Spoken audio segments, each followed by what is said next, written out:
Welcome, older person Mary. Hi, Ben. How are you doing? I'm doing well. Thanks for coming to Fire Station 1 in sunny Stevens Point. What are we doing today? We are going to make a kale salad here. Ooh, kale?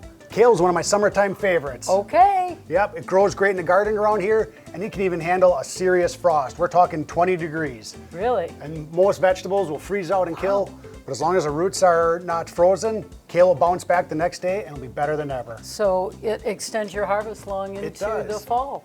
Yep. Interesting. Yeah, so what we want to do with the kale though, is kale can have a bad reputation about it. It's very popular in collard greens, not very popular with kids. No. But one thing we can do to it is we got to massage it, and we'll cut it off the stem, and we'll mix a few little ingredients, and then we'll have a fantastic salad here. Okay, so I know why I go get a massage. Why are we massaging a vegetable? Well, we want to break down the tough fibrous membranes of the kale. Okay. So it becomes a little more palatable, and the apple cider vinegar cuts down the bitterness of the kale, and it's quite delicious. I'll take your word for it. Let's see what we've got. So if you want to start cutting apart the apple and deveining it, I'm going to get a bowl so we can start mixing stuff. So we just need half an apple. What we do is we just want to cut them real small bite-sized pieces. So let's get out the core, get off the tip. So I like real small bite-sized pieces. Oh, you're really dicing them up. Okay, Yeah. I see. I got some more. They make special tools, but I just find if I can pinch it, I can slide it, Whoa! and the vein is gone. So as usual, when you get your vegetables, whether it's from the farmer's market or from the grocery store or from your own personal garden, it's a good idea to wash them. Get all the bugs and the dirt off of it. And that's why I love growing kale. It grows so well in the garden. It takes a little bit to establish, but once it does, it'll grow at least 3 feet tall. Wow, And it just keeps bushing and bushing. So that's what your kale should look like, just loosely broken. And then we sprinkle a little salt on it. Whether you want to use kosher salt or just iodized table salt, just a nice sprinkle on top. Sea salt would also? Sea salt, if you've got Himalayan salt if you want to use. Oh, I've seen all kinds of fancy salts from around the world. Who knew? So we just get in here, not trying to be specific on time, but you just keep working it. Rub it back and forth a little bit. If you're used to making bread, we're just kneading the dough, just like you were with a loaf of bread. Oh, there you go. And this is when the magic happens to the kale. It really loosens it up. Gets it nice and shiny. You really work it good. Kale in itself is a superfood. I mean, this is just a superfood-laden recipe here. Craisins, walnuts, low-fat cheese for a little protein, and apple.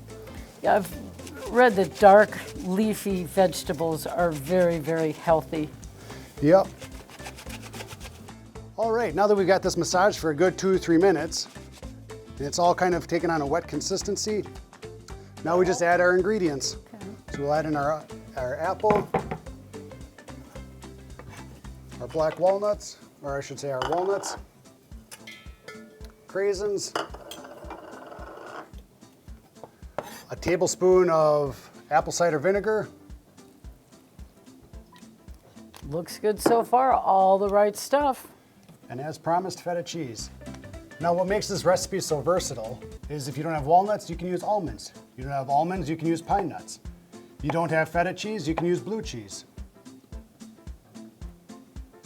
You don't have craisins, you can use golden raisins. You can use regular raisins.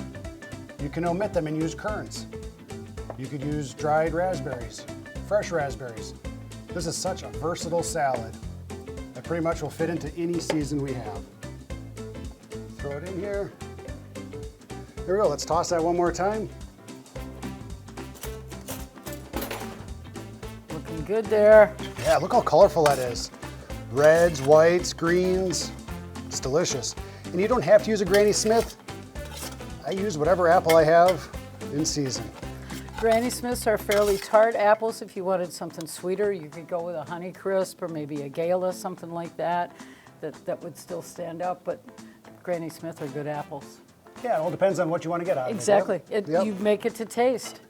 The only thing that's left is Mikey gonna like it? Boy, I don't know. Mikey doesn't like anything.